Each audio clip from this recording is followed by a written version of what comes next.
Olá pessoal, tudo bem?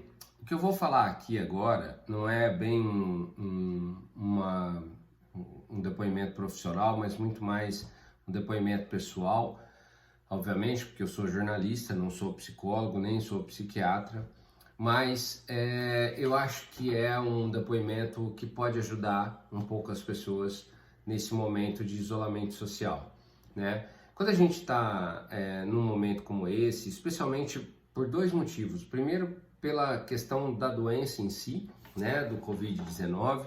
Segundo, porque a gente nunca viveu uma situação como essa, né? A gente sempre está muito atento às doenças que aparecem no mundo, mas quando mandam a gente ficar em casa e mandam a gente não se relacionar com outras pessoas, a coisa fica um pouco mais perigosa, né? Pelo menos na nossa cabeça fica um pouco mais perigosa.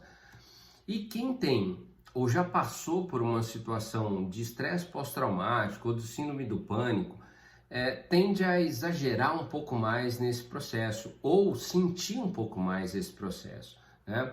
Eu posso dizer isso da minha experiência porque eu já passei por uma situação, um síndrome do pânico muito forte, logo após a morte do meu pai. Meu pai morreu rapidamente depois de pegar uma infecção, né? E 2 anos depois eu desenvolvi uma síndrome, um transtorno, na verdade, nem sei exatamente se esse é o termo correto, mas enfim, de um medo exacerbado, assim, por pegar alguma doença, sabe? Então, a todo momento eu estava em médicos, eu estava em clínicas, fazendo exames, tentando saber o que acontecia, o que era aquela pinta, o que era aquele caroço que tinha aparecido, enfim, foram momentos muito ruins, meses muito ruins. Eu quase que foi de 2015 para 2016, esse período eu praticamente não tive uma vida muito sossegada.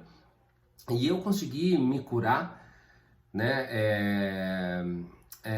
Ou pelo menos controlar essa situação depois de muita terapia, né? Com psicólogos e também com atendimento muito bem organizado a partir de médicos psiquiatras, né? Então eu acho que isso é fundamental, acho que isso é importante, a gente se tratar, né? A gente entender que a gente está doente, né? E que a gente precisa realmente se organizar mentalmente, né? Ou seja, colocar nossa saúde emocional realmente no eixo.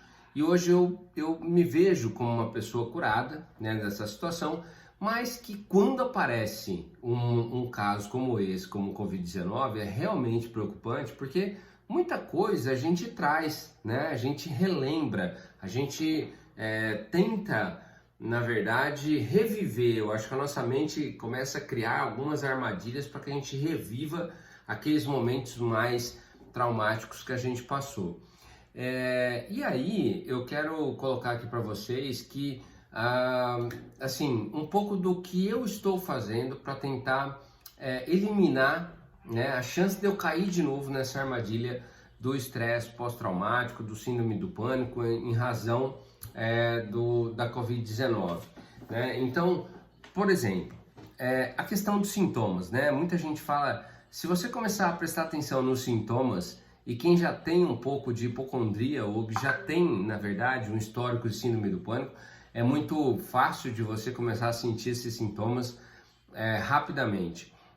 E também tem a questão de você observar pessoas que estão muito próximas a você, que de repente possam ter contraído o vírus e ter de repente ido para o hospital. Por exemplo, eu tive um amigo que foi parar na UTI e, cara, isso foi uma situação muito difícil para mim, porque eu comecei a pensar, falei, cara, isso vai acontecer comigo, sei lá, será que vai acontecer comigo? Enfim.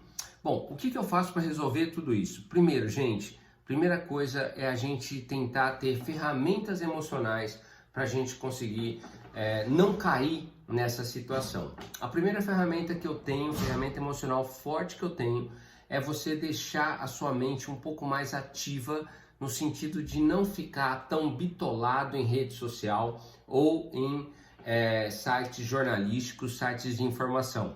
Escolha apenas uma fonte de informação para você entender como é que o dia transcorre, né, ou como o dia transcorreu, e pare de ficar entrando em rede social, em Twitter, Facebook, Instagram.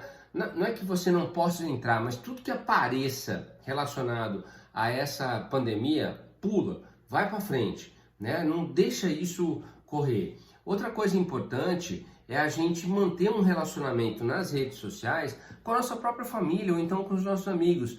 Cara, foi muito legal, por exemplo, o fato de eu conseguir recuperar hoje um grupo da minha graduação, né? Quando eu fiz jornalismo na Unesp, e hoje eu tenho um grupo em que a gente conversa quase que diariamente, a gente bate papo, a gente coloca nossos medos, nossas fraquezas, nossas angústias, todos ali, e a gente vai vendo mais ou menos o que um está passando, o que o outro está passando. É quase que uma terapia coletiva. Isso é muito legal.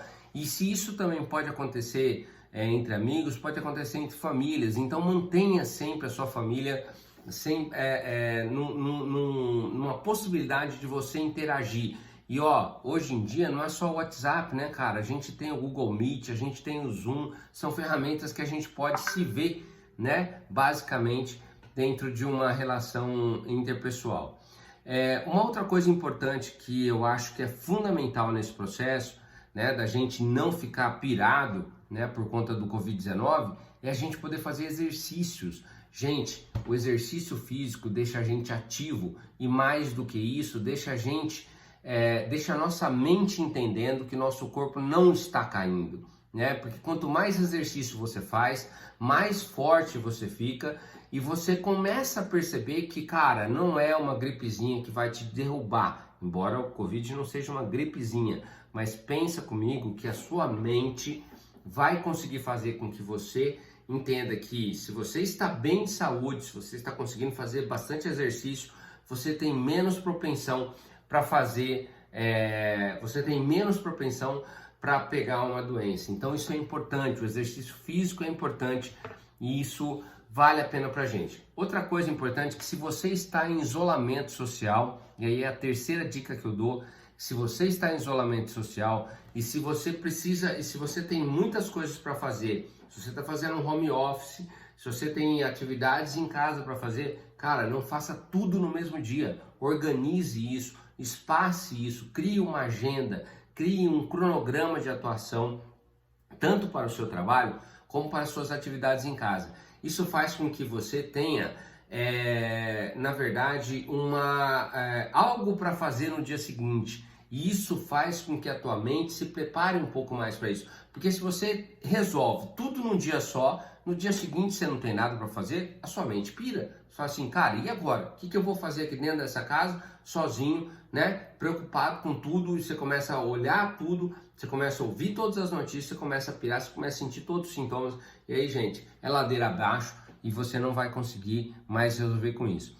E por fim, uma quarta dica importante, que eu não sei qual é a tua religião ou não, mas cara, é preciso ter uma espiritualidade, né? Uma espiritualidade nesse momento é importante, porque muitas vezes a gente não consegue sozinho, né? A gente precisa ter alguém ou algo aqui se agarrar, né? Então muitas vezes uma espiritualidade, uma religião, uma doutrina, aquilo que a gente pode ler, aquilo que a gente pode buscar respostas ou soluções, isso faz com que a gente possa ter uma saída importante e faz também com que a gente possa não cair nesse buraco, né, de tentar se afundar, na verdade, nesse buraco que leva a gente a se afundar, nesse medo de pegar o Covid, e de repente o medo de morrer, de ter uma doença, de parar numa UTI, né? Enfim, gente, a vida continua. O que aconteceu agora é que a gente vai ter que se adaptar, né? E pessoas como a gente, por exemplo, eu que já tive uma síndrome, eu que já tive um estresse muito forte, né, e que de repente posso sentir isso novamente, o que a gente tem que ter é ferramentas mentais e também essas dicas importantes que eu passei para vocês, da gente poder se relacionar, da gente poder fazer um bom exercício físico, da gente estar ativo, da gente ter um cronograma, uma boa agenda, da gente ter uma boa espiritualidade para a gente seguir em frente, beleza? Então essas são as dicas importantes para a gente poder passar esse momento. E esse momento vai passar, gente. Esse momento vai acabar, que já a gente volta à nossa rotina. O que a gente não pode é perder para a gente mesmo, né? Ou seja, perder para nossa mente. E perder para nossa mente significa a gente se afundar mais e de repente a gente pode realmente ter um problema mais sério. Mas isso não vai acontecer. Acredite em você, acredite na sua mente e você consegue. Vamos lá, gente. Um abraço, até mais.